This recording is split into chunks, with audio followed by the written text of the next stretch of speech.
So back in the day of wireless G or Wi-Fi 3, things were pretty bleak.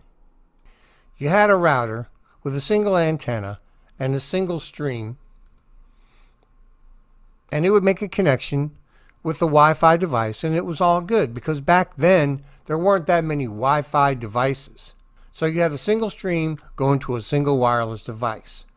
And then if you bought another Wi-Fi device, you'd have a single stream going to two wireless devices. And that usually worked okay. But the problem is that single stream is now being split up between two wireless devices. And as Wi-Fi became more and more popular, people would add devices, and the signal strength and the speed would get worse and worse. In addition to that problem, Wi-Fi 3 didn't do a very good job of making its way around obstacles either. So despite all these difficulties, people had had their taste of Wi-Fi and they wanted more. This forced manufacturers to come up with their own proprietary ways of speeding things up and beating out the competition. So that's when you started hearing things like Super G and G+. Unfortunately, most of these were proprietary and only worked if you bought devices from the same manufacturer as the router. So along came 802.11n or Wi-Fi 4. Wi-Fi 4 brought with it a number of advances. One of them was dual bands. By adding a second band, users had the choice between two different frequency bands. The 2.4 gigahertz frequency band is slower than the 5 gigahertz band, but it has more range and can travel through walls better. The 5 gigahertz band is faster but doesn't have the same range as 2.4. The thing about this was these two bands could be used simultaneously in the same space without interfering with each other. This prevented wireless devices from being slowed down by other wireless devices on your own home network. Unlike Wi-Fi 3, which had only one stream, Wi-Fi 4 had 3 streams, and each stream was capable of 150 megabits per second, as opposed to wireless G, which was only capable of 54. By adding these streams and bands up, manufacturers could give the impression they were selling you some crazy super fast wireless router.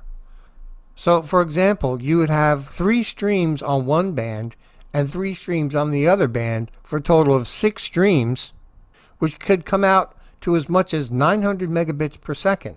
And that's what they would put on the box. Unfortunately, most devices can only pick up 1 or 2 spatial streams, but that didn't prevent manufacturers from using this as a marketing gimmick.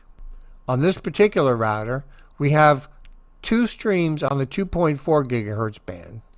150 times 2 equals 300. And then you put 3 streams on the 5 gigahertz band. 3 times 150 is 450. They would add all these together and call it a 750 megabits per second wireless router.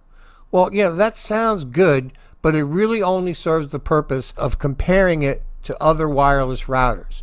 You're really not going to get 700 megabits per second on any device because most devices only can support 1 or 2 spatial streams at a time.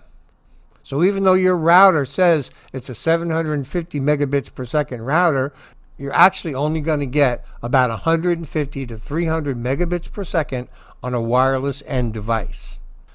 The point still remains, Wi-Fi 4 is still a huge improvement over Wi-Fi 3. All these innovations kept people happy for a few years, but as usual, people can't get enough of a good thing, and soon people were confronted by the limitations of Wi-Fi 4, and Wi-Fi 5 was born. Wi-Fi 5 is when things started getting crazy, mostly due to the enormous amount of bandwidth required by online gaming. Somehow, winning online games became synonymous with having the biggest, baddest wireless router with the most antennas and the most bandwidth. This brought about the phenomenon known as gaming routers. Some gaming routers actually have useful features for gamers, such as Duma OS, that actually enhance the gamer's performance and experience, but at a cost. For everyday users, wireless AC or Wi-Fi 5 still had many advantages. For one thing, it's 3 times as fast as Wi-Fi 4, and the newer Wave 2 devices introduced a new form of MIMO called MU-MIMO or MU-MIMO, which I'll explain in a minute. One of the limitations of Wi-Fi 5 was it only worked on the 5 gigahertz band. So what you would get is you would get a dual band wireless router, and you could run Wi-Fi 5 on one band and Wi-Fi 4 on the other. So a typical dual band wireless router you'd find on the market would have 5 gigahertz on one band and 2.4 gigahertz on the other. They would have 3 spatial streams of Wi-Fi 5 on the 5 gigahertz band, which comes out to 1300. Then they'd put 3 spatial streams of Wi-Fi 4 on the 2.4 gigahertz bands, which equals 450 megabits per second. So they would add those two together and say this is a 1750 megabits per second router. Now, you and I both know that that's BS, but for comparison purposes, it's still accurate. Another thing that some people miss is in order to get these AC speeds, you need to have an AC device. So in order to get the most benefit from this Wi-Fi 5 router, you want to get a Wi-Fi 5 adapter for a laptop or a device that supports Wi-Fi 5. In addition, if you want to connect to more than one spatial stream at a time, that device also has to support MIMO or MU-MIMO, which we'll get into in a minute.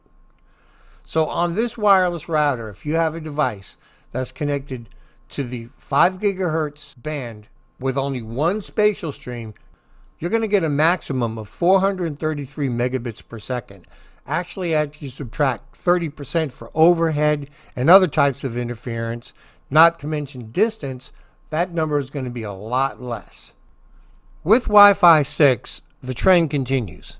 The Wi-Fi 6 signal is actually only about 40% faster than Wi-Fi 5, but with the ability to support as many as 8 spatial streams and increasing the channel width, you get another exponential jump in performance.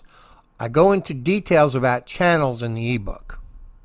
Keep in mind that in order to realize the advantages of Wi-Fi 6, you want to have a Wi-Fi 6 device or get an adapter for your device that supports Wi-Fi 6.